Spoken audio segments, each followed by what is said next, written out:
In 10 years' time, the Federation Kingdom of the East will fall. The kingdom is destined for destruction at the hands of the 5 great sins. A man declares that to prevent this, he has become their patron, though he admits he was not prepared for how big the task would become. This man was once a wage slave, working grueling 78-hour weeks in his old life. Suddenly, he possessed the body of a noble in a fantasy world. Initially, this seemed like a stroke of incredible luck. However, he soon discovers a major downside. He is completely illiterate in this new world and possesses no special powers whatsoever. Despite the challenges, he embraces the perks of nobility. A grand feast is laid out before him, showcasing the luxurious life he now leads. Later, a maid attends to him, preparing his bath. He muses that being the useless and pampered young master of a count's family is the perfect life for him. But a crucial piece of information is missing. He still has no idea where he is. A maid informs him that the other young masters will be returning tomorrow, so he should rest early. The man asks who she means, and she replies, confused, that she is talking about young masters Leo and Tonio. She questions why he acts as if he does not know his own family, the Palacio house. The name Palacio strikes a chord, sounding ominously familiar. As he tries to place it, he absent-mindedly sinks into his bathwater, causing the maids to panic. A realization dawns on him. He is inside the world of Psychedelia, a turn-based RPG he used to play relentlessly. In the game, regardless of the player's choices, the appearance of the 5 great sins, wrath, greed, sloth, pride, and obsession, spells doom for everyone. The kingdom, its nobility, and its cities all spiral into ruin. Among the first to fall is the Palacio house, a noble family notorious for its troublemakers. The eldest son, Leo Palacio, is known as the king of prostitutes, while the second son, Tonio Palacio, is the king of drugs. Dealing with them is an early subquest before the main story begins. The man collapses in shock. He now remembers the subquest to investigate the Palacio house and recalls how the estate had a sinister vibe even in the game. This cannot be real. The Palacio family is the very first casualty when the 5 great sins begin their rampage. And he has been reincarnated as the family's third and final son, Alan Palacio. Lying in bed that night, Alan desperately wishes to return to his life as a 78-hour, week-wage slave. Even if he lives in luxury now, he is fated to die in 10 years, a fate he considers worse than 6 months of unpaid wages. He laments being possessed into a fantasy character with no special powers, unlike the protagonists in other stories. But then, a new thought emerges. Knowing what will happen in 10 years is a power in itself, making him something of a prophet. He decides he can simply remove the catalysts of the world's destruction. His new mission is clear. He will reform the 5 great sins to secure his peaceful, noble life. He reasons it should be possible, since they are all still children. The only problem is his complete lack of powers. 2 months later, his knight, Evan, reports that they have rescued orphans from the East's human testing center. He has placed a girl named Yusha in charge of managing the new orphanage. Alan compliments Evan on his skill and precise eyes. Evan is unsure how to take the praise, noting that Alan's facial expression makes it difficult to read his intentions. Alan forces a smile and assures him it is a compliment, expressing his hope to continue working together. Evan reflects that Alan used to be much more expressive with his emotions. Alan, for his part, feels that his possession of this body stopped at the face, as he finds it difficult to show emotion naturally. Alan explains that Evan is a rare and valuable character in Psychedelia, known for his unwavering loyalty even in the face of constant betrayal, which is why Alan hired him immediately. Evan brings up Alan's previous statement that this entire operation was to save the girl, Yusha. After seeing her, he understands why. Evan, an experienced mercenary, could tell that Yusha was no ordinary child. She was so powerful that he could not understand why she had allowed herself to be locked up. He questions Alan's decision to leave her at the orphanage instead of bringing her back with them, seeing no benefit in it. Alan agrees it might look like neglect, but explains that leaving her there is part of his plan. Yusha Bludia is a non-human who, in the original story, signs a contract with an otherworldly entity. This contract grants her immense power and transforms her into Wrath, one of the 5 great sins, responsible for the deaths of hundreds of thousands. Alan believes that if she grows up in a peaceful environment, she will never become Wrath. With this, he believes he has successfully neutralized the first landmine. He fabricates an excuse for Evan, telling him that it is not yet time to bring Yusha back. He instructs Evan to provide the orphanage with ample funds, ensure no one speaks of their activities, and deliver a personal letter to Yusha. Evan asks if the letter is important, and Alan replies that he just wants to check on her and offer some reassurance after her ordeal. As Alan prepares the letter, he privately admits that he is not sure if it will actually reassure her, but it is worth trying. The true purpose of the letter is to include a specific quote he remembers from the game. An archbishop in Psychedelia used to recite a spell meant to calm and befriend non-humans. In the game, the quote fails, and the battle with Wrath begins, but Alan hopes that at this early stage it might work. He knows it is a long shot to befriend a monster with a simple phrase, but given that these beings worship a god from another world, their fanatical mindset might just make them receptive. At the orphanage, Yusha reads the letter. Evan, standing nearby, is stunned by the unbelievable amount of mana radiating from her. He observes that she is a strange child, seemingly devoid of any emotion. Yusha asks Evan if Mr. Allen was the one who sent the letter, and if so, why he does not want her by his side. Flustered, Evan struggles for an excuse but suddenly has a flash of inspiration. The raw power manifesting from Yusha is something only a master-level being should possess. He recalls Alan's words and tells Yusha that Alan said it is not yet time. The answer satisfies her, and her overwhelming aura calms instantly. She rereads the quote from the letter, recognizing it as a secret promise only her master would know. Suddenly, she understands his intentions completely. Evan watches, confused, as Yusha declares she finally gets what Alan means. The sin of wrath has now pledged her loyalty to him. Meanwhile, back at the Palatial estate, Alan lies comfortably in bed. He feels he has successfully extended his luxurious lifespan a little longer. Looking out the window, he imagines even the bright moon is cheering him on, and he resolves to work just as hard on reforming the next future disaster. Alan is in the library, searching for information, when a stack of books topples over, hitting him on the head. He grumbles in frustration, finding clues about the third boss is giving him a headache. His knight, Evan, enters the room to report that they have successfully rescued the second child Alan had mentioned. Alan is pleased and asks if Evan's men treated the child with exceptional kindness. Evan assures him they did, explaining that after saving the child from the illegal slave market, before Evan can finish, the library doors are kicked open with explosive force. Alan's older brother, Tonio, storms in. Tonio immediately confronts Alan, mocking the illiterate boy for even holding a book. He smirks, saying he heard Alan has been studying recently, and he demands to know the truth. Alan thinks to himself that his brother is an insufferable pest. He wonders how the original Alan ever tolerated this. He wants to strike back but knows he is too weak. Instead, Alan calmly states that he will take his leave so Tonio can have the library to himself. As Alan bows, Tonio viciously slams his foot down, pinning Alan to the floor. Tonio sneers that Alan certainly knows his place. In a flash, a knife flies past Tonio's head, embedding itself deep into the wall behind him. Tonio spins around, enraged, to see their eldest brother, Leo, standing in the doorway. Leo coldly tells Tonio to get lost. He does not want to see blood first thing in the morning. The two brothers immediately start arguing, their dark auras clashing. Alan uses the opportunity to crawl away from the confrontation. He reflects that the Palatial County fell quickly in the game, but he now understands their internal power struggle is far greater than he realized. His two scummy brothers are locked in a vicious fight for control of the family. Leo is the prostitution king, a behemoth of the underworld, while Tonio is the drug king, a manager of a vast drug cartel. Alan knows he cannot interfere with these two if he values his comfortable new life. As he escapes, Evan quietly shields him from the debris of his brother's intensifying fight.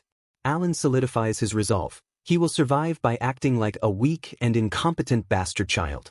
Back in his room, Evan remarks that the second rescued child did not seem ordinary either. Alan collapses onto the couch, completely drained. Evan silently wonders how his master, who seems to be having trouble just keeping himself together, could possibly have learned about the illegal slave market and secret bioexperiments happening in another region. He finds his master's actions, particularly sending these children to an orphanage, to be increasingly strange. Alan knows the child is far more than not ordinary. He is a force of cataclysmic destruction. He recalls the lore of Psychedelia. The child they rescued from the slave market is Deus Michaelian, the game's second boss. After being sold into slavery and suffering horrific abuse, Deus eventually becomes the embodiment of sloth, one of the 5 deadly sins. He proceeds to annihilate the kingdoms of the land in the most brutal ways imaginable, a storyline famous among players for its shocking cruelty. However, Alan also remembers a key detail. Contrary to his title as the Sin of Sloth, Deus was an incredibly diligent individual who always repaid both his debts and any disservices done to him many times over. This is exactly why Alan ordered Evan to treat Deus with kindness. He tells Evan that he sent Deus to the orphanage because it is not yet time for him to be brought to the estate. Evan accepts this answer. He asks if the letter Alan sent to Yusha was about Deus. Alan confirms it was, adding that he included some small talk and instructed her to take care of the slightly sick child. At the orphanage, Deus stands alone, his expression completely vacant from the trauma he endured. Yusha approaches him and observes that he is broken. She recognizes the traces of the black goat's magic on him but tells him that the great moon has chosen him nonetheless.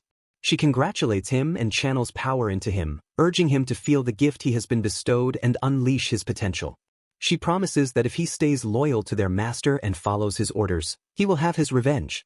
Having delivered her master's will, Yusha decides it is time to send her first reply with a light greeting. Back at the Palatial estate, Alan is still buried in books, desperately searching for any information on the third boss. Evan bursts into the room again, this time with a grave expression. He reports that there is big trouble. The second young master, Tonio, is dead. Alan is stunned. Evan explains that Tonio suffered an accidental fall. At Tonio's funeral, the family's corruption is on full display. Their father is completely unconcerned, accompanied by bored women. Alan watches in disgust as Leo smirks, clearly pleased with the outcome. Leo even brought drugs and his own women to his brother's funeral. Alan knew the family was messed up, but this dark fantasy is beyond what he imagined. He knows this outcome is different from the game's original story. In that timeline, Leo killed Tonio after years of conflict, then cried crocodile tears as he claimed his place as the family heir. But now, Leo looks like he simply got a lucky break. Alan concludes that Leo or his followers are responsible. He decides to ignore his family's drama. His only focus is resolving the issue of the 5 deadly sins. A year passes. With the succession battle over, Leo absorbs Tonio's drug business, and the Palatial County becomes even more powerful and outwardly peaceful. Over this time, Alan and Yusha become regular pen pals. Her letters detail the children's progress at the orphanage, and Alan is glad to hear they are growing up well. He also notices that the sponsor list for the orphanage, which Yusha includes in her letters, is growing steadily. Evan comments that while this is unusual, it is a good thing. Evan then delivers more good news. The Information Guild has finally found a clue related to Alan's long search. Alan is ecstatic. He is sure it must be an ancient text detailing the location of the third boss. At last, he feels he can finally track the next target down. On a peaceful evening, he feels that everything is finally going his way. The scene shifts to Margot, a major drug distribution site controlled by Leo's organization. 2 of his men are boasting about their leader's generosity and the organization's growing power, which now numbers in the hundreds. Their conversation is cut short by screams of terror. A gruesome massacre unfolds before them. They watch in horror as their comrades' bodies move on their own, raising their own swords to their throats and taking their own lives while screaming for help. From a dark alley, Yusha and Deus observe the chaos. Yusha comments that she enjoyed the day's puppet show. Deus, the one controlling the men, asks her if there was a point to this slaughter. Yusha asks if he feels pity for them. Deus replies no, they grind people up to create their drugs. He just fails to see how this massacre relates to his personal revenge. Yusha explains that this is a necessary step, a way to create a space for their master to return. They cannot allow the place to be shabby when he finally arrives. Deus understands. They vanish into the sky, and Yusha declares that everything will proceed according to his will. She proclaims that they, the blue moon, shall be his sword. On the ground below, a glowing symbol is burned into the stone, a powerful message left behind at the scene of their massacre. 2 years have passed since Alan and Yusha began their correspondence. Evan searches for Alan and finds him in the backyard, practicing his magic. Evan reports that the 5th and final future sin has been successfully sent to the orphanage. Alan is overjoyed at the news. Over the past 2 years, he has managed to save all of the remaining future deadly sins. In celebration, he playfully tosses cakes to Evan, making his knight do tricks for the treats. Alan declares that Evan's duties related to the orphanage are complete, and he can finally rest. A wave of relief washes over Evan. He then asks Alan if he is happy. Alan insists he is, pointing to the faint curve of his lips, which is barely a smile. Evan, unconvinced but resigned, simply agrees. Later, Alan stretches out on the grass, reflecting on how well his plans have unfolded. The 5 bosses of psychedelia became the deadly sins due to their traumatic pasts. He worried that his interventions might come too late after their spirits had already been broken, but it seems he succeeded in saving them before they could undergo those tragic events. He asks Evan for an update on the orphanage, and Evan hands him the latest letter. The once broken, doll-like children have begun to heal and show signs of life again. Alan muses that they probably will not need to hire another caretaker. He is impressed with Yusha's skill, theorizing that her own difficult background makes her sentimental towards the orphanage. Evan asks if there is anything important in the letter. Yusha reports that everyone is doing well, with some growing faster than others. She assures Alan that he does not need to worry about Deus or any of the other children. Seeing them thrive, Alan concludes that a safe and nurturing environment is truly the most crucial factor for their well-being. Evan then asks Alan when he plans to meet the children, reminding him that he always says, "The time will come." Alan finally admits that he never plans to meet them. He explains that while it would be nice to be close, he remembers their in-game personalities. Even though he rescued them before their brutal transformations into sins, he is still afraid of who they could become. He compromises, suggesting he might visit in 5 years. For now, Alan is focused on acquiring the skills to protect himself in this dangerous dark fantasy world. He continues his magic training, grateful that his new body has a natural talent for it. Evan then mentions the Blue Moon, an organization that has recently gained fame for hunting down criminal organizations. Alan thinks they sound like a force for good and, having never heard of them, assumes they are a minor group that will not last long. Evan adds a chilling detail: the Blue Moon is rumored to kill nobles. Frightened by this news, Alan immediately orders Evan to sleep in the room next to his from now on. That same night, at the orphanage, Yusha presides over a meeting of the Blue Moon. One girl, the Sin of Pride named Sealrang, proudly reports that she took the heads of all the slave traders in the north. Another girl, the Sin of Greed named Rinna, adds that she melted the corpses. A boy, the Sin of Obsession named Raiden, announces he has finished his work in the south, taking care of the illegal human testing grounds and turning the members of Avalon into minced meat. Yusha declares that all things will proceed according to their master's will and that they exist for the Great Moon. But Deus reports a problem. He reveals that the head of Avalon is the eldest son of the Count family where their master resides. During his purge in the south, he discovered a written order, an assassination plot targeting Alan. Enraged, Yusha's aura flares, terrifying the other children. She reads the order, which details a plan to slowly poison Alan to death after his father, the Count, dies. She vows that this will not happen. 2 years later, Count Palacio dies. The official cause is heart failure, but the truth is a drug overdose. In the aftermath, Leo's men report to him that the Blue Moon struck their operations again the previous night. The Count's death, unmourned by anyone, is met with silence as Leo grows more wary of this mysterious organization. Following his father's death, Alan and Evan see Leo glaring at them with murderous intent. Evan asks Alan what he plans to do now that Leo will surely become the new head of the family. Alan, already packing his bags, announces they are going to run. Not permanently, he clarifies, but they are leaving for Rodmill, a small town to the south of the Palacio territory. As they depart, a frustrated Leo watches them go. For 3 days, Alan and Evan enjoy a simple, peaceful life, but their respite is short-lived.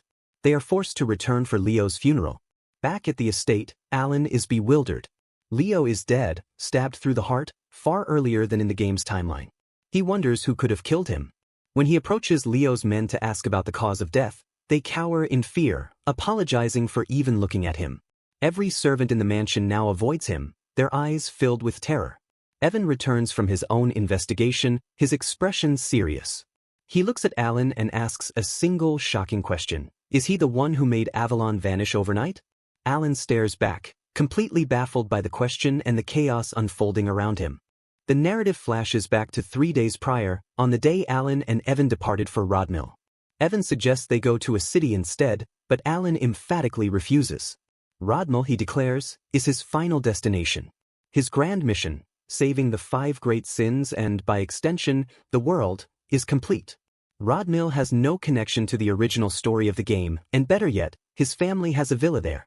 It is the perfect place for a noble like him to live a life of leisure, doing absolutely nothing. Evan sees through his facade, remarking that Alan always says everything has a reason when he simply cannot be bothered to explain himself. Alan just smiles, saying that good things are great. As their carriage pulls away, a frustrated Leo watches them, debating whether or to kill Alan. He ultimately decides it does not matter, as he had planned to poison Alan after their father's death anyway. Since Alan is heading to the quiet borderlands, there is no immediate reason to kill him. He suspects Alan's sudden departure might be due to his recent troubles with Avalon. Something about Alan simply bothers him. Leo orders one of his most trusted men, Alman, to follow the carriage. Alman, in turn, asks if he wants him to kill Alan. Leo is taken aback. Alman has never once questioned his orders. He demands to know why his subordinate is suddenly asking questions. Before Leo can finish scolding him, Alman's blade pierces his chest. As Leo bleeds out, he asks why he has been betrayed. Alman calmly replies that he enjoyed playing war, but the game is now over. He reveals his true name, Haydn, and his true allegiance. He is a member of the Blue Moon. Haydn explains that they follow a creed taught to them by the Red Moon. The Blue Moon is their master's sword, and they act according to his wishes. He tells the dying Leo that he had to wait 2 years for him to finally give the order to harm their master, a transgression that, according to their creed, allows them to act on their own accord. As Leo warns that his subordinates will not let him go, Haydn coolly states that with Leo's death, Avalon will disappear from the continent forever. He adds that it was unfortunate for Leo, the Great Moon had given him a chance. Meanwhile, at the villa in Rodmill, Alan is living in paradise. He wakes when he wants, eats what he wants, and enjoys the idyllic life of a true noble. His peaceful new existence is shattered when Evan brings him a letter. The letter requests his immediate return to the Palatial estate following Leo's death. Alan's free trial of heaven is over after only 3 days. Back at the estate, Alan is the subject of fear and suspicion. Evan, half joking, asks if he has become some sort of shadow leader. Alan, hiding in a corner, is bewildered by the sudden turn of events, asking why everyone is treating him like a villain. Evan explains the logic. Alan is the only one who benefits from this situation. He left the estate, giving him a perfect alibi, just before Leo was murdered, clearing his path to become the next count. With Avalon gone and Leo dead, all of his problems have vanished. Evan concludes that everyone believes Alan is the shadow leader of the county who orchestrated the assassination of a swordmaster. Alan is overwhelmed. No known organization is capable of taking down a key figure of the underworld so swiftly. He considers the Blue Moon, but Evan reminds him that, according to the Information Guild, the Blue Moon was not involved. Their signature is leaving a mark, not corpses, and the members of Avalon were all found stabbed with swords. Alan now understands why everyone is terrified of him, but he is still missing the culprit. He dismisses the Blue Moon as a group of weaklings who disappear before the main story even begins in the game. He wonders who could be behind all this. The scene shifts to Yusha and the other children. She asks if they found any traces. Rinna and Sealrang both report finding nothing but corpses. Deus confirms he is back and only found the remains of Avalon soldiers. Finally, Raiden returns, announcing that he cut the remaining 486 Avalon soldiers in half, just as Yusha commanded. With a cold smile, Yusha declares the job perfect. In just 5 days, Avalon, a massive organization that once dominated the Asteria Kingdom, has been reduced to dust. However, Raiden reports that the cleanup was not perfect. He presents a document he found among the belongings of Avalon-connected nobles. It details a deep connection between Avalon and the Altia dukedom. Yusha's eyes narrow as she reads the document. She declares that they all know what needs to be done. The others prepare for their next mission, and Raiden volunteers, stating that he will take care of this quietly. Rinna then confirms one final detail. Is the Information Guild side of their operations clean? A member assures her it is, as that is being handled as a separate matter. Deus adds that a rumor is spreading through all the guilds. They are calling the recent events the work of the Hell Sword made by the Swordmaster. Rinna asks Yusha if she should continue surveillance, and Yusha agrees. Yusha then gives a strict and absolute command. Under no circumstances can this matter reach the ears of their master. She reminds them all that she has told them this many times. Deus speaks up, pointing out that their master's own family targeted him first. Yusha cuts him off sharply. This was not an order, she clarifies. They are swords, and a sword must not think for itself. The blue moon is only to move on their master's direct command. She reminds them all that their master knows everything, and they must never, ever disappoint him. This exchange leaves Deus deeply confused. He cannot understand why someone with Yusha's overwhelming power feels such intense anxiety, terrified of being found out by their master. Despite his confusion, he understands her command. Everything is for the great moon. Meanwhile, Alan's life has become a living nightmare. A full month has passed since the funeral, and he has been drowning in an endless tide of duties. All he wants is to loaf around and eat, which is what he thought nobles were supposed to do. In the original story, Leo's death was 6 years in the future. The sudden change in the timeline has thrown everything into chaos, and the entire backlog of the family's responsibilities has crashed down upon him, the new heir. There's a knock at his door, bringing yet another mountain of paperwork. Alan groans in frustration, wondering why everyone is suddenly working so hard when they used to slack off under his father. He does not realize that the staff, terrified by the rumors that he is a secret mastermind, are working frantically to avoid his perceived wrath. Every gesture he makes is misinterpreted as a sign of anger, pushing them to work even harder out of fear for their lives. At night, Evan commends Alan for his astonishing progress. In only 2 years of self-study, Alan has reached the 2nd tier in poisoncraft, an achievement that typically takes 4 years of instruction. Alan acknowledges his decent talent but reveals he has hit a wall. He has practiced tirelessly for self-defense, but the truth is his innate mana haul is incredibly small. In Magic, mana capacity is like an athlete's natural weight class. No amount of training can overcome a fundamental deficiency. Feeling that all his efforts are in vain, he despairs. Seeing his master's plight, Evan tells him that if all else fails, there is another method. The invitation to the aristocratic ball has arrived. Alan is already exhausted by the time they arrive at the ball. As the soon-to-be Count, he knows he needs to network for his future, but the other nobles actively flee from him. Alan mistakenly believes they are shunning him for his family's low-class reputation as Eastern troublemakers. He decides to unveil a social skill he secretly practiced and approaches a young noblewoman. Complimenting her wine, he requests a few bottles for his home, flashing what he thinks is a charming smile. The woman, seeing the feared murderer of the Palatial brothers in front of her, pales and immediately agrees, rushing off to tell her father. Oblivious, Alan congratulates himself, attributing her haste to shyness.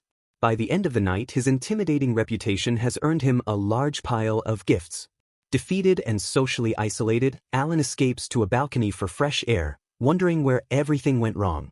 A voice calls out to him, and he turns to see a young woman. She introduces herself as Loria, the 3rd daughter of Duke Altia.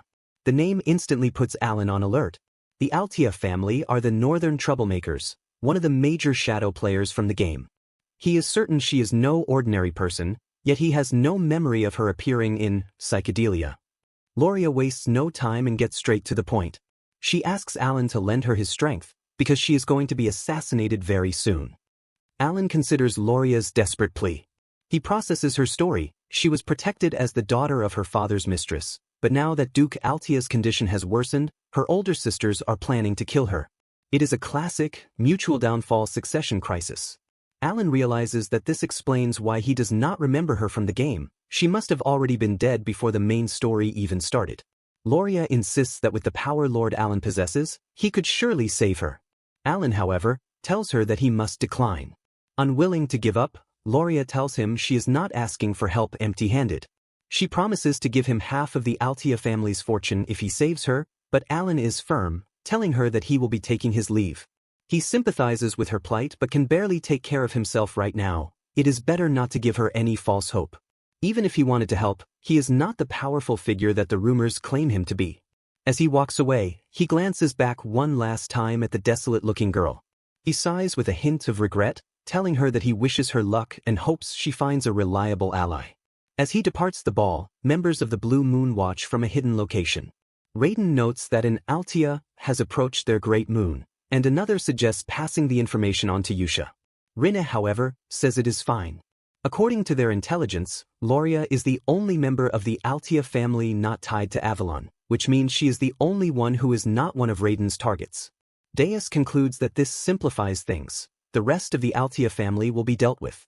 Rinne states that they will proceed according to the Red Moon's command and focus on blocking all information so the Avalon case does not reach Alan. Still at the ball, Alan wonders if he has some kind of barrier warding people away from him. Just then, the woman who was staring at him earlier greets him. Hopeful that he might finally get to socialize with a noble, he turns, only to recognize her face from the game. He immediately knows this means trouble. No one would approach him first unless they were a problem. He greets her, and she introduces herself as Lady Zenonia. She is surprised he knows of her family, and he replies that she is famous in many ways. In the kingdom, there are 3 great shadow players: the Altia of the north, the Palatio of the east, and the Zenonia, the troublemakers of the west. She asks if her family is really that famous, and he confirms she is Kalia, the eldest daughter of Count Zenonia. Alan thinks to himself that if his family runs a gang, the Zenonias operate a much more sophisticated criminal syndicate. He knows he needs useful connections to maintain a peaceful life, and for that very reason he must never get involved with her. He offers her a compliment, calling her beautiful. She thanks him and says she would like to talk more. He replies that he would love to, but there are too many eyes on them at the moment, internally pleading to be allowed to leave quietly. Kalia says that he is just as the rumors describe him and that she looks forward to seeing him again. She walks away, leaving Alan to wonder what exactly she meant. In the shadows, Rinne reports that the information about the Avalon case is being well contained. However, Deus brings up a new concern. Someone is still keeping watch on Alan. It seems he is being tailed. With no new orders, their instructions are to continue observing and then eliminate the pursuer. The next day, Alan and Evan journey to a remote canyon. Evan asks if this is the right place. Though it is midday, the inside of the canyon is strangely dark. Alan declares that he has finally found it. This is his real objective. Evan groans, saying he might cry if this turns out to be another empty lead, but Alan insists this time it is real. The labyrinth was easy to find in the game. He admits that the real reason he came south under the pretext of attending a ball was to find the Labyrinth of Whispers. Solving the riddles in its 8 rooms rewards the victor with a powerful artifact. Alan has memorized all the routes and puzzles. It is time to put his grinding skills to use. Seeing the entrance in real life feels different, even after running the dungeon countless times in the game. Evan remarks that the canyon's interior feels artificial, as if someone deliberately built it. He asks Alan how he knew of this place, and Alan jokes that he has come here often. When Evan questions this, Alan quickly says he has his ways and urges them to go in. Evan tells him to stop joking with such a serious expression. Inside, they witness giant stone traps crushing monsters. Evan understands that if he gets a riddle wrong, those things will slam down on them mercilessly. While monsters are continuously being murdered, Alan calmly solves the puzzles. Evan marvels at his master's composure. After working together for 4 years, he still does not understand him. Alan's missions, from eliminating crime groups to delivering random messages, have no pattern. He barely leaves the estate, yet he seems to know everything about this world. Alan announces that he got the next riddle right, but the door will only open after the mechanism finishes its cycle. The reason Evan follows this mysterious master is simple: everything Alan does somehow leads to a good outcome. Evan wonders what the goal is this time. The final door opens, and Alan feels like he is going to puke from the grotesque carnage he just witnessed. He had to strain his neck to avoid looking at the gruesome scenes. Once they are inside the treasure room, Alan declares that they will take only a single black ring and leave. Evan thinks it looks the most useless of all the treasures, but Alan insists that taking anything else would only bring trouble. He has finally obtained the Oath of Restraint. He assures Evan that there will be no dangers on the way back, as it was an easy clear thanks to his game knowledge. Just as they are about to leave, Evan shouts a warning. He points out that Alan must have seen this coming too. The rock piles inside the canyon are actually golems. A new, unknown enemy appears before them. Facing the worst-case scenario, Evan's priority is to get his master out safely. Alan, however, steps forward, saying that this time, he will handle it. Evan wants to trust him, but he believes finding an escape route should be their first priority. As the golems charge, Evan yells that second-tier magic will not be enough. Alan ignores him and invokes the power of the Oath of Restraint. Time seems to freeze around them as he raises the ring. A cosmic voice addresses him, "O Fragment, inheriting the great will of Nyakala, speak 2 restrictions I can enact." Alan is surprised. In the game, this was just a choice window, but now a real voice is speaking to him from a great face forming in the void. He understands the Oath of Restraint is an artifact that lets him impose restrictions on himself in exchange for power. The voice's reality makes this world feel even more real. For his first oath, The voice prompts him to speak. Alan declares he will always perform the hand signs of Babylonia when using magic. When asked what he desires, he requests the power to twist the laws of the world a little further. The voice grants it. For his second oath, Alan declares he will strictly chant the words of Babylonia when using magic. When asked what he desires this time, he requests greater power to defy the world's laws. There is a pause, and Alan worries he messed up, despite mimicking the exact skill icons from the game. By choosing both restrictions, he knows he can achieve the highest possible magic attack power. Thanks to his repeated gameplay, he has memorized all the necessary combinations. This has to work. Finally, the voice says, "Granted." It addresses him as the human who remembers the gestures and mysteries of a forgotten god, expressing gratitude to him for inheriting its will. Alan wonders what this means as the ring is absorbed into his flesh, confirming the restriction was successful. The voice then promises it will forever be watching him. Time unfreezes. Evan is still yelling that second-tier magic is not strong enough. Behind him, Alan summons a sphere of lightning. The spell looks pitiful, a stark reflection of his small mana haul. This is his absolute limit under normal conditions. But now, it is time to test the power of the restrictions and the price he paid for it. He begins the chant. The first word is refraction, and the pitiful sphere of magic begins to visibly warp and take shape. The next is repulsion, causing the energy to swell violently in size, transforming into a stunning, crackling mass of blue light. The sphere of pure electric magic is already massive. Using intricate hand signs, he adds a final chant for line of diffraction, and then unleashes the torrent of destruction. The resulting blast of lightning is immense, a grand attack that erupts outwards, reminiscent of a cataclysmic energy beam. The sheer, overwhelming power of Alan's magic leaves Evan in utter shock as the colossal wave of electricity obliterates all of the golems in the canyon, turning the stone giants instantly to dust. In the silent aftermath, Evan can hardly believe his eyes, demanding to know what on earth just happened. He asks Alan if he has been hiding his incredible power this entire time, but Alan simply shakes his head, as bewildered as his knight. Evan explains that in all his 15 years as a mercenary, he has never witnessed anything like that raw destructive force. He questions if Alan is absolutely sure that was merely second-tier magic. Alan confirms that it was, though deep down he is just as confused about the staggering result. He knows that this was nothing like it was in the game. He recalls the turn-based battle system of Psychedelia, where magic could be enhanced each turn through hand signs or incantations. In this instance, he had methodically boosted the chain lightning magic with all 4 incantations and hand signs, stacking the effect over a total of 5 turns. In essence, he was just using the game's settings for a large-scale lightning spell. However, the critical difference was his new restriction from the oath. It forced him to use the hand signs and incantations for all of his magic, meaning the spell was being enhanced time and time again through a compounding effect. Even so, Alan felt that the resulting power from the second-tier spell was absurdly over the top. The outcome had vastly exceeded his wildest expectations, catching him completely off guard. Meanwhile, Evan collapses in exhaustion, remarking that simply watching the battle was more exhausting than actually fighting. He looks around the devastated canyon and asks Alan who could have created such an unpleasant place. The question sparks a memory for Alan. He recalls that the Maze of Whispers had a different name in the game. The map layout and strategy guides were all posted on the community website, where it was called the Maze of Pauleon. He tells Evan that a guy named Pauleon was the one behind it, but Evan is too mentally and physically drained to even process the information. This strange duo shares a moment of exhaustion before Alan grabs Evan, announcing they need to head back to the east. He says he has something he wants to do once they return.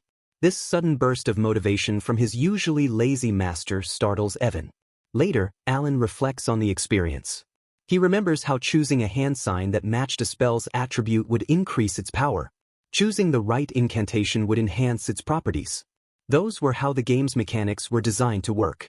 But the crucial difference was that unlike the game, where the visuals stayed the same and only the damage numbers went up, here in this world, the spell had actually changed its physical shape with each incantation.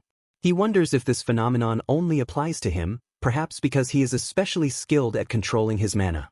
He decides he will need to test this theory thoroughly once his mana has recovered. For now, he is just immensely relieved that everything turned out okay. As they prepare to depart, we see that Ren of the Blue Moon has been quietly observing the entire event. Once they are gone, she silently makes her way into the devastated canyon. Upon arriving, she spots the ancient runes carved into the walls and realizes she can read them.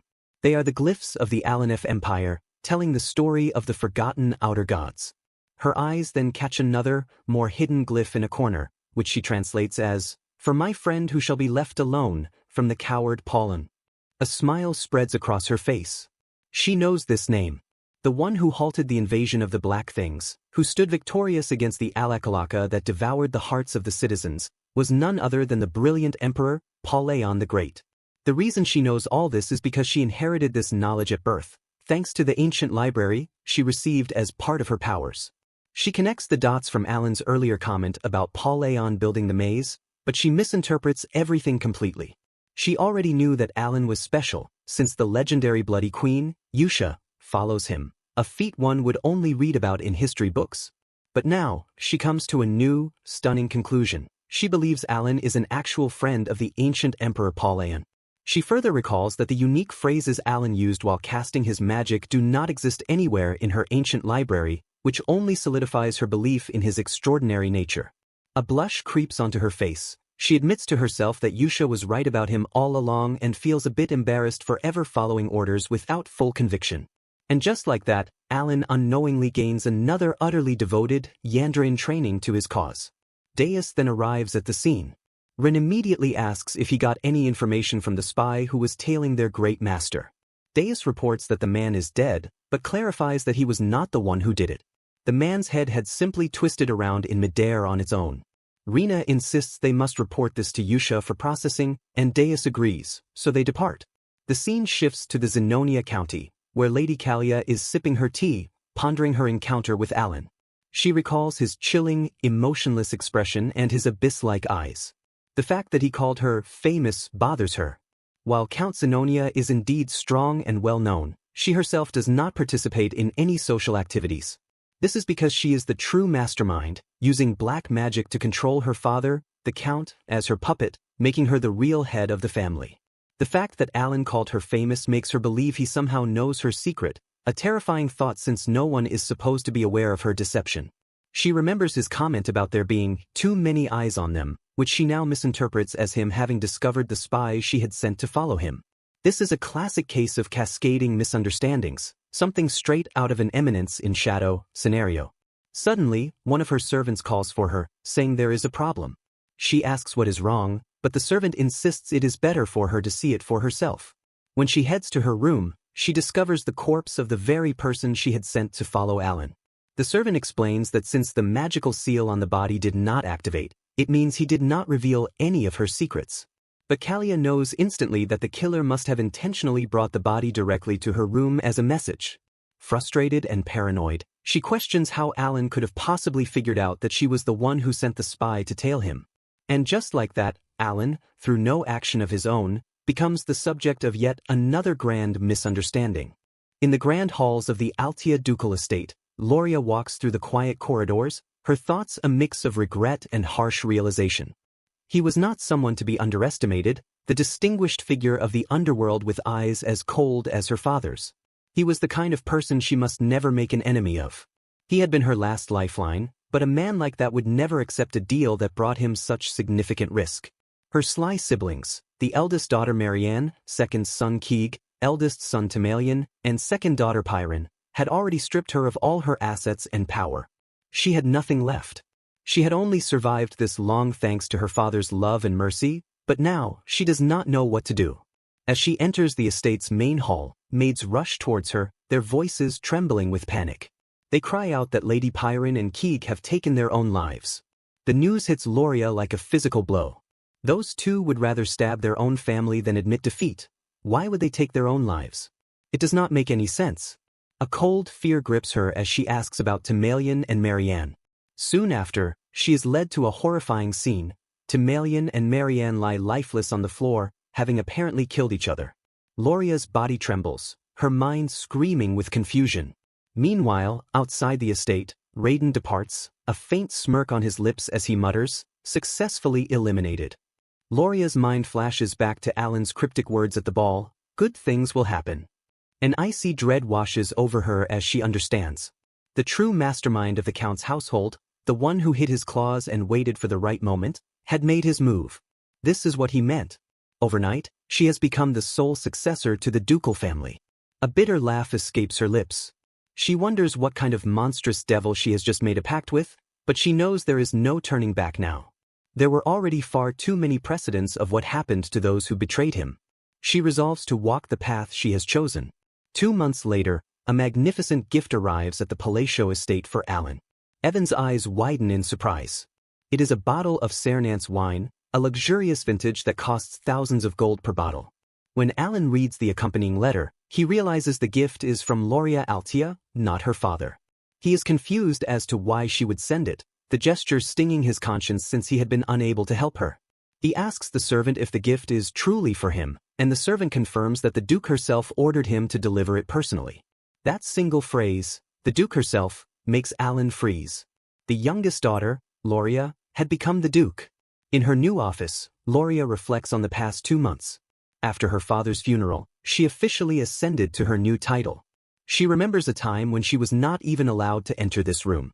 Her siblings' deaths were so sudden, yet no one suspected her at all, thanks to her alibi of attending the ball. She now understands the depth of Alan's planning. He had declined her plea with an air of indifference but had secretly orchestrated a complete cleanup of her rivals. She wonders how far into the future he had calculated everything. It is clear to her that he helped because he needs Altia for some grand plan. Although she has consolidated her power, she knows it is not enough to match the immense strength he hides. She understands he wants something from her, and as a master of manipulating the political stage, she has exactly what he needs, the Altia name. She decides to focus on her duties, certain that the distinguished one will contact her soon. The scene shifts back to Alan's estate. As Loria's servant leaves, Alan is still reeling from the news. Loria, once threatened with death, is now the Duke. Nothing about this sits right with him. A few more months pass, marking 5 years before the start of the original story. Evan greets Alan, calling him Count. Alan gently corrects him, saying the succession ceremony has not happened yet, though he supposes it is fine now that the year of mourning has passed. He never planned on becoming the Count, but now that he has adjusted to the role, he decides to make the most of it. Evan then hands him a letter from Yusha. Alan asks if there is any new information about Leo's assassins. Evan replies that the Information Guild is still investigating. He then asks what Alan's next goal is, assuming it is no longer revenge. Alan explains that all the deviations from the original story are likely butterfly effects caused by his actions. From now on, he will simply be prepared for any unexpected events. Evan remarks that he sounds like a real count. Alan opens Yusha's letter. She writes warmly, updating him on the children's progress. Deus's puppet shows have reached a professional level. Sealrang loves playing games with her friends. Rinna spends her days reading and crafting, and Raiden has taken up gardening. A gentle smile spreads across Alan's face. This monthly exchange has become a precious routine, warming his heart with each letter.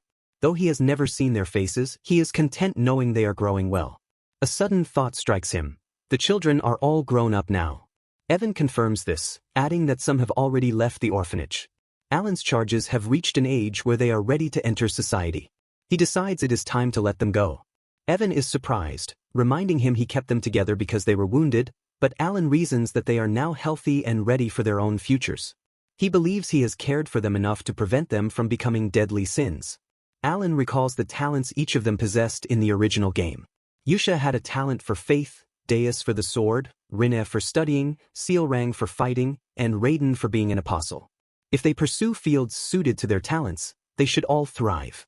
He declares it a perfect plan and decides to prepare a gift for each of them. Later that day, as his work is finished, Alan smiles to himself, wondering if they might one day repay his kindness once they become influential figures in the world. At the orphanage, Yusha gathers everyone, announcing that new orders have arrived. An excited announcement to all the members marks a new chapter in their lives. The Great Master has delivered individual orders. Sealrang cheers, but before they can open them, Yusha says they should read the previous letters first. She explains that the new orders are high level, so they need the context. Sealrang questions this, since previously, only Yusha could read the letters. Yusha explains that since Alan sent them all individual orders, it means he has decided it is time for everyone to know everything. As the others read one of Alan's past letters, they are confused. Rinna points out that it seems like just ordinary small talk. Yusha smiles, explaining that Alan disguised his orders as simple conversation from the very beginning. She shows them the first true order he sent her, where he designated an elimination target and entrusted the Blue Moon to her leadership. She tells them Alan personally chose each one of them for a reason. Deus realizes this was a measure to prevent information leaks.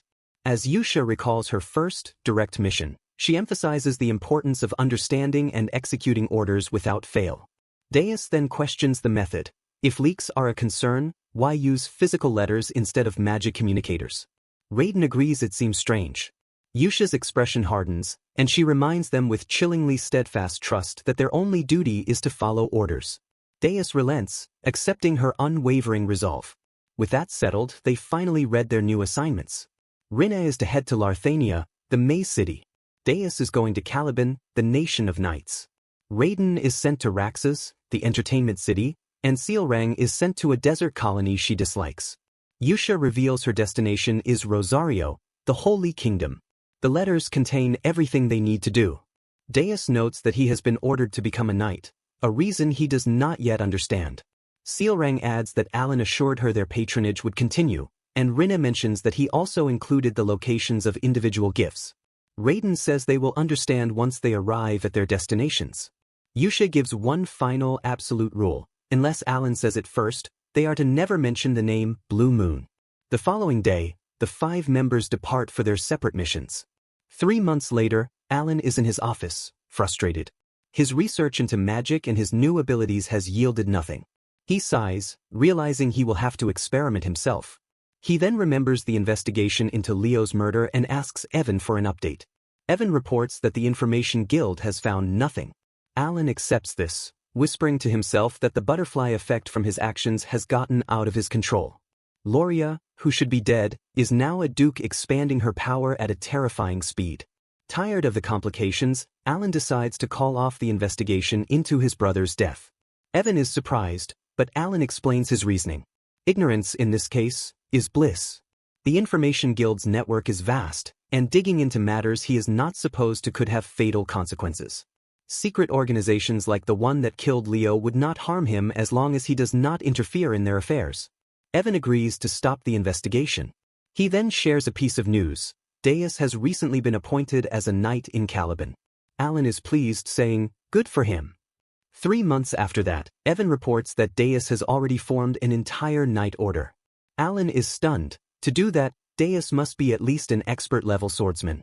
It has not been long since his appointment. Evan adds that people are already saying the world will see a 5th Master Knight in less than 10 years. 6 months later, a full year after the children left, Alan has grown used to his duties as Count when Evan bursts in with more news. Deus has officially become a Sword of Caliban, the 5th Master Knight. Alan knows that only a Sword Master, a superhuman who has unlocked a unique ability called derivation, can achieve such a title. Evan clarifies that Deus is about to reach that level. He has not created his derivation yet, but the nation granted him the title anyway. He has already defeated the 4th Sword in a duel, and Caliban, locked in a decade-long war with northern barbarians, recently lost a Master Knight and is desperate for a replacement. Alan remembers that creating a derivation can take decades. The legendary Sword Master, Reinhardt, was 32 when he became the youngest ever to achieve the title, and it took him over 20 years of training. Yet Deus, a child who once knew nothing of swords, is on the cusp of becoming a Master Knight. If he is only waiting for his derivation, it means he has already surpassed Reinhardt's prodigious skill. A smile touches Alan's lips. Perhaps he can leech off of Deus's success sooner than he thought. Despite this good news, Alan feels a pang of disappointment. Only Yusha still sends him letters regularly. She keeps him updated on the others, so he knows they all keep in touch with each other. He sighs, thinking they could at least thank him for the gifts. But he quickly corrects himself. He is already grateful they have not awakened as the 5 deadly sins and destroyed the kingdom. As long as they are doing well, he is happy. The scene shifts to Caliban, the capital city. Inside the grand mansion of the illustrious solar eclipse knights, Deus practices his swordsmanship, now a calm and composed young man. A girl calls out, "Brother," and he smiles back, but a shadow of a memory crosses his face. A year has passed, but he still feels embarrassed thinking back to that time. He recalls when he lost everything to the black things, how his sister fell into darkness. All he had left was uncontrollable rage and hatred. The great moon saving his life was not enough to earn his allegiance. He followed orders only because Yusha promised he could have his revenge. The blue moon put him through many dangerous missions, but he did not care for his own well-being. Soon after he began his new life in Caliban, he received his first personal order from Alan. The letter was cryptic, directing him to a small hotel in the southern part of the city to retrieve a gift. He was not excited, gifts meant nothing to him. But when he arrived, he found the gift from the great moon, his sister, alive and safe. He broke down, embracing the family he thought he had lost forever, something more precious to him than his own life. Deus embraces his sister tightly, his voice trembling as he speaks through his tears. He says that his sister, whom he believed to be dead, is alive. Overwhelmed by both pain and relief, he looks at her and asks what happened after he lost her. Silly also cries while holding her brother's arm, offering him a faint smile of comfort. A little later, they sit together with cups of tea. Once she has calmed down, she begins to explain. She says that after those people dragged her away, she was trapped in darkness for a very long time. The memories return vividly as she speaks. She describes being locked inside a pitch-black cage, waiting for the moment she would be taken out to be killed. When her turn finally came, she recounts that someone terrifyingly strong appeared. That person grabbed her hand and pulled her toward the light, allowing her to escape and survive. Years later, when she was nearly sold to a slave merchant, another powerful figure protected her again. A blade cut through her attackers, saving her a second time. That person was Alan's knight, Evan, who had rescued Silly. Returning to the present, Silly explains that after those events, she received precious medicine from a sponsor. She confidently recites Alan's words while holding his letter. She explains that the letter was handed to her directly and that Alan continued to send medicine and support without fail. The name written on the letter was Alan Palacio, and the message stated that Alan had sent everything specifically for Silly. She adds that Alan had instructed Evan to deliver it personally. In that moment, Deus understands that the great moon had been acting for her sake as well. He already knew how precious she was to him. She cheerfully says that the great sponsor helped her more than she could ever express. She feels deeply grateful for everything he has done. Alan had supported them through his knight, Evan, because he wished to keep his true identity hidden. Deus, however, is stunned. Shock spreads across his face as he whispers that the great moon had been protecting her under his own name. He cannot understand how the great moon even knew about their situation. He states that he had never spoken about his family to anyone. He recalls that only Yusha had noticed the black lamb that once targeted him. He grows serious, gripping his own shoulders as he asks himself how the great moon knows everything. He thinks about how everyone recognizes the great moon as an unparalleled prodigy behind countless stories, someone who seems aware of every hidden truth. At the same time, memories flicker inside Deus's mind. He remembers moments connected to Yusha. Confusion and disbelief pull at him like threads snapping together into a single picture. Everything suddenly aligns. He remembers struggling to understand the anxiety Yusha showed whenever she spoke about the great moon, the nervousness in her voice, and her repeated reminder that a sword could never act on its own without its master. Darkness washes through his thoughts as he realizes that the foolish one had been himself all along. Yet, a glimmer of hope remains. He remembers the words he had once heard. The great moon already knew everything and had been leaving hints for the child who would be forced to survive alone. His body trembles, his voice shaking, as this truth finally strikes him. Silly pulls him out of his spiraling realization and asks why he looks so stunned. Inside, Deus understands that his own sword had dared to act alone, yet the great moon had chosen to be merciful. The perspective widens, revealing how the great moon, Alan, has been guiding Deus's life like a carefully arranged strategy, almost as if controlling him like a puppet. Deus whispers that he had spent all those years consumed by hatred and revenge against the black sheep, never realizing the truth behind everything. Deus looks at his sister. Her cheerful expression carries the brightness of someone who has emerged from a long, terrifying darkness. She had survived, thanks to the great moon who saved her and protected their family. To him, that survival feels like a gift beyond measure. His thoughts twist again as Yusha's words echo in his mind. She had always told him that one day he would understand why she followed the man who was truly terrifying, the great moon. Deus realizes that she had never been a fanatic nor someone who clung to blind trust. She had earned her place in Caliban and become a knight through her own will, yet she prayed to Alan as if he were a god. Now, Deus finally understands why. Determination tightens his expression. He declares that his mission is to reach the pinnacle of Caliban, to stand as a master knight, and to create a personal knight order composed of the finest swordsmen devoted to the great moon. He also understands why Yusha always said that Alan was her god and lifesaver. She felt nothing but unwavering loyalty toward him. Sometime later, Dea stands on a balcony. A tall knight approaches and informs him that the time has come. Deus walks forward and looks down at the assembled knight order. He announces that this expedition will become the first stepping stone for the solar eclipse. He thinks that hardship means nothing to him. He grips his mesmerizing yet terrifying sword and declares that he awaits the day he can offer his gratitude to the great moon, along with a repayment that will satisfy him. His eyes glow with dark determination, his loyalty toward the prodigy of their age unwavering. He vows to prove himself under the moon. The solar eclipse knights then depart for an expedition against the barbarians. Meanwhile, Alan examines his book and mutters that everyone has flown away from him and that he no longer wants more information for now. His life feels increasingly chaotic, yet he reminds himself to focus. He jokes about needing to stop writing in cursive and promises himself he will write more clearly. After returning from the labyrinth, he shifted his attention to researching the phrases he had encountered. Alan lets out a quiet chuckle, satisfied that his reports are finally complete. As he leans back, he reviews the concepts he has been analyzing: reinforcement of magical imprint and the behavior of refraction within spells. He notes that refraction strengthens the imperfections inside a completed spell, allowing its range to expand outward, while repulsion distorts the structure and influences the transition of a fired projectile. The phenomenon still amazes him. He thinks that with the universal law in his hands, his ability to manipulate the very rules that govern reality, he can alter magic beyond its original limits. According to his observations, blue light reinforces parallel magic, such as electrical attacks. He developed a theory that lines of diffraction allow penetration, which creates a critical effect upon impact. He remembers when he struck the golem earlier, the massive creature had been obliterated instantly. Despite its size and strength, it had been completely vaporized. For him, the rules always matter, and not a single phrase within a spell can afford to mismatch. However, with his current mana, he can only use one magic of that scale per day. Fatigue presses heavily on him. He realizes it has taken a long time to understand even this much. He grows serious as he remembers the world's limitations. The hand signs and phrases of Babylonia had been lost long ago, leaving no record of them.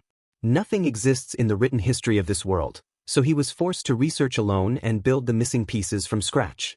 Even so, he finds himself oddly enjoying the challenge, despite having learned magic only for self-protection. He places his fingers together, preparing the spell he has been refining for 2 months. A crackling purple light forms in front of him. Alan describes the result aloud, noting that eliminating the focal point of the mana sphere would force the imbalance required to create lightning. A small sphere of purple lightning appears. Alan calls it a weak and limited form, merely a fluctuation spell. Yet the moment he finishes the chant, a wave of thunder ripples from it, completing the structure. He continues chanting again, compression. The condensed magic tightens as the phrases break down and reshape themselves. At the final instant he completes the last hand sign, triggering the purpose built into the spell. A violent cannon of thunder erupts upward, blasting into the sky. Massive energy floods the area, shaking the ground as bright blue lightning washes across the field like a roaring tide. Alan stands frozen, unable to believe the force that has been released. He understands that the order of the spell phrases matters more than anything. He remembers when he had attempted to use breakdown first, the spell had failed instantly. But now, a voice echoes behind him, impossible. Alan turns sharply. Shock stiffens his expression when he sees the figure standing there. Kalia, the red-haired woman, villain of her kingdom, murderer of her father, and the one who had always wanted to turn Alan into her puppet, stands with her butler. Her eyes are fixed on the remnants of lightning still flickering in the air. The butler's eyes widen as he exclaims, "Origin magic." He says that using origin magic means Alan stands at the caliber of a 7th-circle mage. Alan stiffens again, stunned by the term origin. He had never heard his abilities described like that. Yet the truth is clear. Someone has just named what he has become. In the reception room of Count Palacio's mansion, Kalia has had a moment to process the shocking display of magic. Her visit to the Palacio Count's house has 2 main purposes. Her first reason is to confirm Count Palacio's true intentions, as he holds the wild card capable of inflicting major damage on the Zenonia family. Her second reason is to personally detect the level of the organization that protects him, which has allowed him to gain control over the Palatial territory. But instead, what she has learned was something far beyond her expectations. She observes the mage accompanying her, Viankel. She thinks to herself that she never expected to see this arrogant mage quiver in fear. Viankel is a fifth circle mage who was banished from the magic tower for his inhumane experiments. He possesses the power to annihilate an entire division of soldiers with ease. He has always kept his arrogant attitude, even to her, his longtime sponsor. But she notes his current state, and the look on his face is something she has never seen before. She can sense his palpable fear. She wonders to herself, was that really origin magic just now? Suddenly, a voice interrupts Kalia's thoughts. Alan speaks, asking what brings her to the county. His gaze slowly sweeps over Viankel and Kalia, as if he is completely uninterested in their presence. Kalia hurriedly apologizes for their sudden and rude visit. She explains that she had been wanting to meet him so much that it caused her to be impolite. After a moment of silence, Alan speaks again. He says he will not fault the daughter of Zenonia. However, he needs to make one thing clear. He states that what he had just used was not origin magic. He claims his magical attainment is only at the second circle. He adds that the mage beside her must have noticed that the magic has no actual effect at all, as it can be used for neither defense nor offense.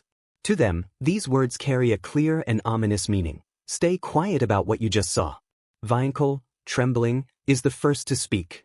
He apologizes to my lord, claiming his eyes were mistaken. Kalia's pupils contract slightly. She has never heard Viankel use honorifics before. Hearing this, Alan nods with satisfaction. He says that now that the misunderstanding has been resolved, they should get to the point. He asks again what brings her to visit him. Caught off guard by his directness, Kalia quickly composes herself. She claims it was a casual visit, as she happened to be handling business nearby and thought of visiting the Count. Alan then asks if there is anything particular she needs. Kalia quickly shakes her head. He scrutinizes her for a moment before speaking. He states that unfortunately, he has some work to do, so he cannot sit with them for too long. Kalia stands up immediately, saying that is quite alright, as she was just passing by anyway. She thanks him for taking the time to meet with her and says they will be leaving now. As she is about to leave, Alan calls out to her. He advises her to visit Duchess Altia. He explains that he thinks their temperaments are compatible and that they would get along well. Kalia faces his indifferent smile, her lips and tongue already dry. She replies that since he suggests it, she will pay the Duchess a visit. The carriage carries Lady Zenonia away. Evan's puzzled voice drifts from nearby. He wonders why that notorious family from the west came to see them. Alan replies that he does not know, as he cannot fathom Kalia's intentions. He hopes a false rumor of him using origin magic does not spread. He thinks about how this dark fantasy world is filled with lunatics who might pick fights with him. He hopes they understood what he meant by his warning. He knows there is no way Zenonia would visit Altia, her rival in the underworld. He just wants them to leave him alone. Inside the carriage, Kalia asks Viankel again if what they saw was really origin magic. Viankel replies that it was not. When Kalia asks about his reaction then, he takes a deep breath to calm himself. He explains that origin magic is the kind of magic that draws its own laws upon the canvas of absolute, unchanging principles, a power permitted only to the pinnacle of mages. However, what the Count was using was different. He was tearing the canvas itself. He was twisting the absolute, unchanging principles. He fixated the lightning, twisted it, and collapsed the law. Yet even after all that, the magic still materialized. He manifested an impossible miracle. But Viankel adds that what came after is what is truly terrifying. His observing eye saw clearly that it was the magic of the great forgotten gods. The thought makes him shudder, and he forcibly stops himself from thinking any further, knowing it is too dangerous. He then gives Kalia a clear piece of advice. Do not oppose Count Palacio. Kalia lets out a bitter laugh. It is meaningless for someone as insignificant as herself to try to figure out Alan's intentions. She recalls his final words, advising her to visit Duchess Altia. She now understands that she has already become his pawn. 5 months later, 2 years since the children left the orphanage, Alan is in his study.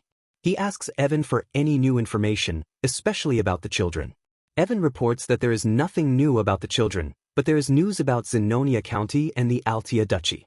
Apparently, they have formed an alliance. Alan is stunned. The top two powers of the underworld have allied? Evan confirms that while it is a secret convention that outsiders cannot know about, he is certain it happened. Alan is already panicking. He guided the Sins down a different path, but now he has to deal with an alliance between two masterminds. He wonders if the Asteria Kingdom is about to fall into ruin. He then remembers what he said to Kalia and wonders if he caused this alliance. He quickly dismisses the thought. He reasons that the cold and arrogant Kalia would never work with Loria. He decides it is probably just a temporary alliance. Still, he feels he should make some preparations. He writes a letter to Kalia, apologizing for being too blunt and cold, explaining he is not good with words. He gives the letter to Evan to have it delivered through the mercenary guild. He also tells Evan to keep an eye out for the children. He then thinks about Raiden and Sealrang. He has not heard from them since Yusha's letter confirmed their arrival at their destinations. He hopes Sealrang is not dead on the streets. He recalls the gift he mentioned in his letter to her. If she found it, the essence of the Golden Mane tribe, she should become the pinnacle of all fighters, the Baba Yaga. He remembers the item's description. When equipped, gain plus 20% critical rate. He knows that if the Sin of Pride had obtained this, she would not have fallen into corruption but would have become a great wolfkin. He had revealed to her the location of hidden treasures he originally planned to use as emergency funds. He reasons that she is talented enough to make money for herself, so she should be fine. That place is a nation of fighters, where strength can earn you the entire world. The scene shifts to a nation in a desert colony. Sealrang staggers out of a dark cave, her trial finally over. She thanks the Great Moon for the gift, the essence of the Golden Mane tribe, which she thought was just a legend. She remembers her childhood, being told that her tribe, the Wolfkin, were the descendants of the kings of all Beastkin, the Golden Mane tribe. She knows the essence is a legendary item that has been passed down for hundreds of years, granting strength and authority. She has obtained the essence and passed all of the inner world's trials. The fact that she has done this remains true. The Great Moon is her benefactor, the one who saved her from dying in the bioexperiment. He has given her the power to exact her revenge on the Black Dragon who killed her parents. She thinks that she will have to repay him for this favor. She is sure he does not want her to become some mediocre gladiator. From here on out, she needs to become the strongest gladiator, revive the Golden Mane tribe by gathering its scattered members, and then kill the Black Dragon with her newfound power. Everything is for him. She declares, "Let's begin." She stands under a bright moon, proclaiming that the great kings of the Beastkin, the Golden Mane tribe, shall be revived beneath the blue moon after 500 years.